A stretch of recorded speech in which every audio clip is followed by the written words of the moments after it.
Fadhanna katsirun minasyabab, kembali kepada ucapan Syekh Rabi. Qala, mereka muncul.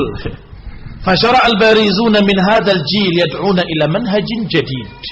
Muncul generasi yang mengajak kepada manhaj yang baru. Fi naqdil manahij, dalam mengkritik manhaj dan dakwah-dakwah atau kitab-kitab atau pribadi-pribadi orang yang menyimpang. Mereka memiliki manhaj baru. Wa yad'una annahu manhaj wastin, dan mereka menganggap bahwa ini adalah manhaj wasat.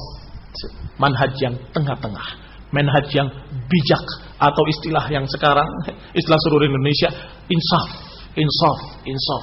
Kita harus insaf ya ikhwan. Atau istilah yang paling belakangan, paling mutaakhirin, yang keluar dari Aunur Rafiq, Ghufran, Ninggresik, menyatakan kita tidak boleh mentasnif. Ada tasnif ya ikhwan. Tasnif itu mengatakan ini ikhwani, ini tablighi, ini itu tasnif, memecah belah kaum muslimin. Katakan saja muslimin semua mereka. Selesai. Ini kalimat-kalimat yang berbeda-beda tetapi bersumber dari pemikiran yang sama. Qala fadhanna katsirun minasyabab, maka beberapa pemuda, bahkan kebanyakan pemuda terpengaruh. Dhanna, mengira, katsirun minasyabab wa katsirun mimman yaktub lahum, dan sebanyakan orang yang menulis kitab yud'a annahu min minhaj ahli sunnah wal jamaah, menjulukinya ini manhaj ahli sunnah wal jamaah. Kemudian bertebaranlah buku-buku kecil. Alhamdulillah tidak banyak yang terjemahkan dalam bahasa Indonesia sepertinya. Yang buku-buku kecil itu hampir sama semua pembahasannya. Ada Zaid, Abu Zaid bukan Zaid. Ada As-Sini, ada siapa lagi? Saya punya 5 atau 6. Dan yang saya tidak punya saya ada lagi. Semuanya hampir sama. Manhaj Ahlussunnah dalam mengkritik, manhaj Ahlussunnah dalam kritik, semuanya manhaj Ahlussunnah dalam menyikapi kelompok. Sikap Ahlussunnah. Hampir sama pembahasan semua. Apa isinya? Isinya juga hampir sama. Kalau kita mengkritik satu kelompok, jangan lupa dengan kebaikan-kebaikan mereka. Kita harus bijak. Kita harus adil. Puji kebaikan-kebaikannya. Karena mereka punya kebaikan. Kalau kita tidak menyebutkan kebaikan mereka, zalim. Hampir semua begitu. Sebaliknya, ketika kita menyatakan mereka imam Ahlus Sunnah, para ulama, Masya Allah, jangan lupa, mereka juga punya kekurangan. Sebutkan juga dong kekurangannya. Dianggap manhaj Ahlus Sunnah wal Jamaah. Kemudian buku itu tersebar dan para pemuda mulai terpengaruh. Mulai ke seluruh dunia pemikiran-pemikiran baru ini. Maka kata Syekh Rabi' hafizahullah, walidzalika fa innal qulub tartajif. Karena itulah hati-hati ini bergetar, kata beliau. Khaufan alaihim, mengkhawatirkan para sahabat, para pemuda tadi, mengkhawatirkan para syabab. Aku mengkhawatirkan mereka, gemetar aku melihat. Antakhtalita alaihim al-manahij. Aku khawatir para pemuda tadi akhirnya terkaburkan manhaj Ahlussunnah yang asli, yang dulu. Dari para sahabat, para tabi'in dan tabi'in. Akan tercampur alaihim rayat, benderanya, tanda-tandanya, ciri-ciri Ahlussunnah akan terkaburkan. Walaysa ba'dal haqqi illa dhalal, dan tidaklah setelah kebenaran kecuali kesesatan. Fayatara'a lahu annal jami' haqq. Akhirnya nanti para pemuda akan menyimpulkan dan melihat berarti semuanya baik. Annal jami' haqqun, bahwa semuanya adalah hak. Niatnya mereka apa sih? Jamaah tabligh sampai meninggalkan rumahnya, meninggalkan istrinya, meninggalkan keluarganya. Apa sih niatnya? Cari uang? Tidak, bahkan uangnya ditinggal. Cari riasah? Tidak. Cari apa? Ikhlas mereka untuk betul-betul mencari ridha Allah Subhanahu wa taala. Itu kelebihan mereka. Kemudian, bagaimana orang-orang yang berjuang sampai rela mengorbankan dirinya? Membunuh diri maksudnya. Sampai membuang nyawanya untuk Islam. Untuk Islam atau untuk merusak Islam. Mereka memuji-mujinya. Sampai akhirnya para pemuda menganggap bahwa annal jami' sawa, bahwa semua itu sama. Atau annaha ikhwatun li'allat, atau dengan istilah mereka ikhwatun li'allat, saudara sebapak. Walaupun ibu-ibunya beda tapi sebapak. Artinya semuanya itu Islam. Walaupun kita berbeda-beda tetapi kita sama-sama Islam. La syarqiyah, la gharbiyah, la sunni, wala syiah, islamiyah. Demikian nasyid oleh mereka. Nyanyi mereka didendangkan. La syarqiyah, la gharbiyah, la sunni, wala syiah, islamiyah. Kata mereka enggak timur, enggak barat, enggak sunni, enggak syiah, yang penting Islam. Dan itu terucap terus sampai hari ini oleh mereka. Maka hati-hati ini gemetar, kata Syekh Rabi. Aku khawatir para pemuda akhirnya nanti akan menganggap sama semua kelompok-kelompok tersebut. Walihadzal manhajul musyar ilaih atharun ukhra. Dan juga manhaj baru ini memiliki pengaruh lain. Yang la ara dzikrahal an, yang aku tidak melihat, tidak berpendapat untuk sebutkannya sekarang. Kita akan sebutkan nanti pada pembahasan di belakang. Ini pengaruh-pengaruh mereka atau pengaruh manhaj yang baru ini, di samping melemahkan sikap mereka pada ahlul bid'ah, yang akhirnya memudahkan pemikiran bid'ah meresap masuk ke dalam kaum muslimin. Pengaruh lainnya adalah nanti sikap mereka terhadap para ulama lain. Kalau ini dikatakan manhaj bijak, manhaj insaf, ini dikatakan manhaj sebagai manhaj wasat, manhaj yang tengah-tengah, berarti yang manhaj ulama yang tadi apa? Tidak adil, tidak insaf, tidak bijak, kan begitu. Akhirnya menjadi cercaan kepada para ulama yang terdahulu, dan ini mengerikan. Maka qumtu bidzalika, maka aku bangkit, kata Syekh, untuk menulis bantahan ini. Bab yang pertama, manhaj Islam wa a'immah fi naqdil aqwal wal ashkhas. Kita lihat manhajnya Islam ini bersumber dari Quran dan Sunnah, dan manhajnya para imam, para ulama dari sahabat dan tabi'in dan tabi'it tabi'in dalam mengkritik ucapan-ucapan sesat atau membantah ucapan-ucapan yang menyimpang pribadi-pribadi dan dalam meluruskannya. Wa bayan anna al-'adl haqiqi innama huwa fi hadzal manhaj, dan juga keterangan bahwa adil yang sesungguhnya, bijaksana yang sesungguhnya ada pada manhaj Quran was sunnah. Itu paling bijak. Yang paling bijak adalah yang dijalani oleh Rasulullah SAW dan para sahabatnya. Yang paling bijak adalah apa yang dijalani oleh salaf, maka itulah salafi. Kalau tidak ikut salaf, tidak bijak sama sekali dan tidak hikmah. Dalam Al-Quran, Allah Subhanahu wa taala memuji kaum mukminin, memuji orang-orang saleh, memuji orang-orang baik, memuji orang-orang yang dipuji oleh Allah Subhanahu wa taala dalam Al-Quran. Apakah ketika Allah memuji orang-orang baik tersebut, apakah Allah menceritakan kejelekannya? Apakah ketika memberitakan tentang Ashabul Kahfi, orang-orang saleh yang tidur 309 tahun, ya walaupun mereka saleh tapi mereka punya kekurangan ini dan itu, disebut? Tidak. Tidak diajarkan untuk menyebut kekurangan-kekurangannya dan tidak dicontohkan. Wa kullu bani Adam khata'. Wa khairu khata'in at-tawwabun. Semua anak Adam berbuat salah, dan setiap orang yang berbuat salah yang paling baik yang bertaubat.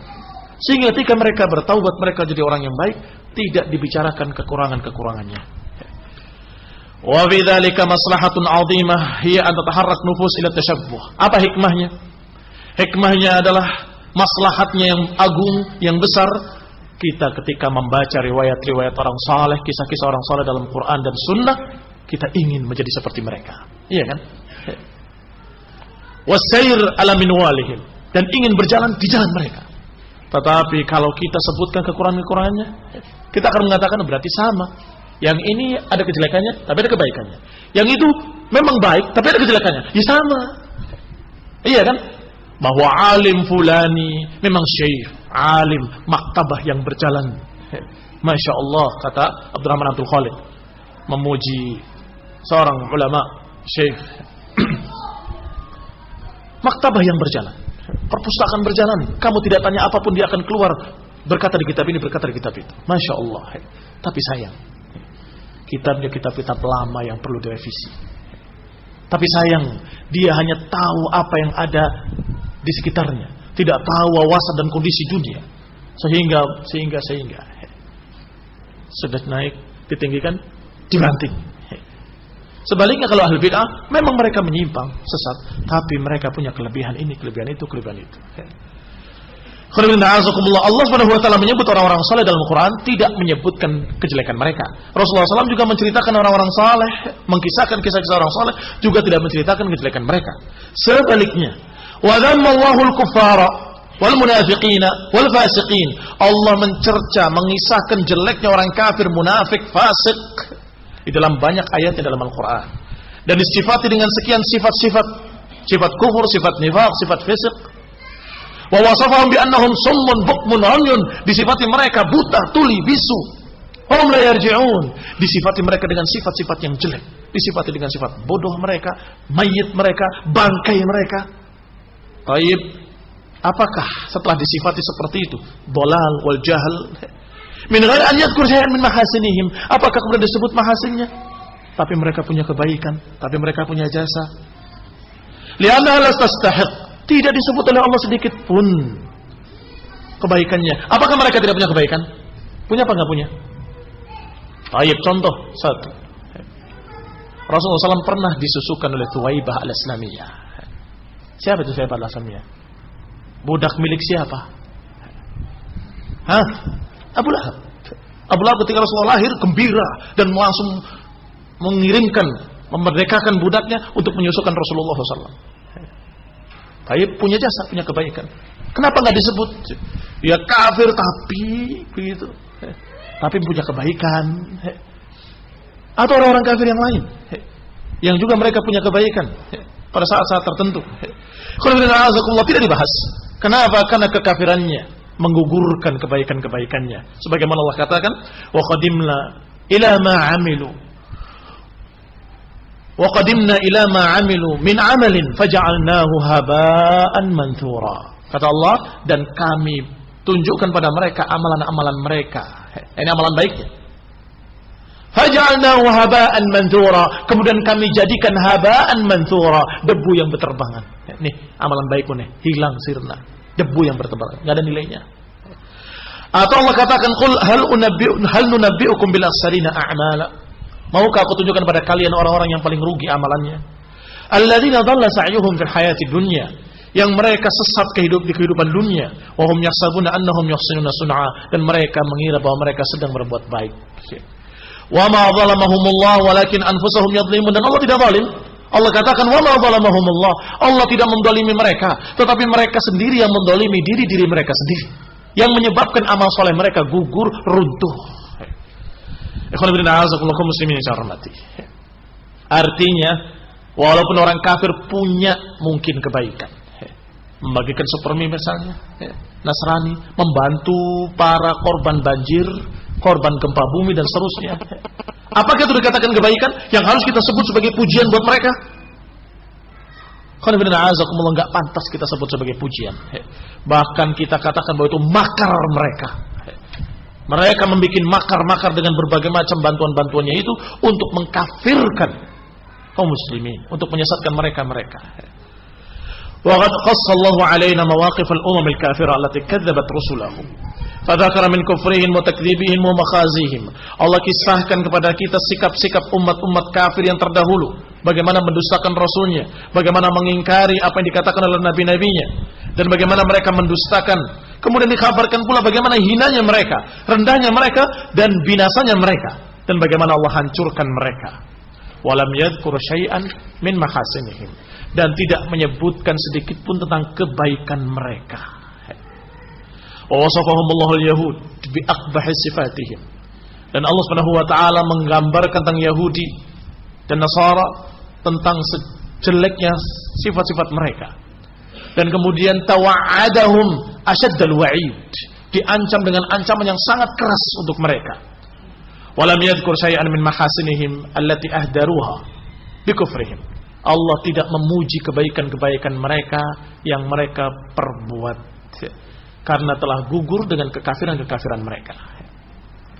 Wa martakabuhu min kufrin wa tahrifin, dan juga karena mereka telah kufur dan menyelewengkan kitab-kitab yang Allah turunkan pada mereka. Para hizbiyin sururiyin mengatakan, tapi kan Allah mengatakan, dan kami telah mengangkat Bani Israel menjadi orang yang tinggi di antara seluruh alam. Bagaimana dengan ini? Kan menyebutkan kebaikan mereka. Bukan. Justru Allah menggambarkan betapa dahsyatnya adab Allah yang tadinya mereka diberi kemuliaan, Allah rendahkan serendah-rendahnya, thumma qasat qulubuhum fahiya kal hijarah. Akhirnya mereka menjadi keras hatinya dan seperti batu, bal asyaddu qaswah, kata Allah. Sampai disebut summun bukmun umyun fahum la yarji'un. Itu mereka. Apakah sedang memuji? Bukan sedang memuji, sedang menggambarkan walaupun orang yang tadinya tinggi jadi rendah dengan kekafiran mereka, kesesatan mereka, dengan tahrif, menyelewengkan ayat-ayat Allah. Tahrif yang dilakukan oleh Yahudi, apa bedanya dengan tahrif yang dilakukan dengan ahlul bidah wad dhalalah? Sebagian mereka sudah kafir, sebagian mereka belum. Sebagian mereka sudah kafir seperti Syiah Rafidhah atau Wahdatul Wujud atau Al-Hululiyah. Sebagian mereka belum kafir, tapi mereka jalan ke arah sana. Karena yang dijalani jalannya Yahudi, yaitu yuharrifuna al-kalima an mawadhi'ihi, mentahrif kalimat dari tempat-tempatnya. Ayat ini diselewengkan ke sana, ayat ini diselewengkan ke situ. Rasulullah sallallahu alaihi wa ala alihi wasallam juga menyebut orang-orang kafir dengan natna, bangkai-bangkai busuk. Kalau saja Mut'im bin Hadi masih hidup dan dia minta bangkai-bangkai bacin ini, aku akan berikan, kata Nabi kepada mereka. Yani mayat-mayatnya orang-orang kafir. Wah, Nabi enggak insaf kalau bacanya buku-buku sururin.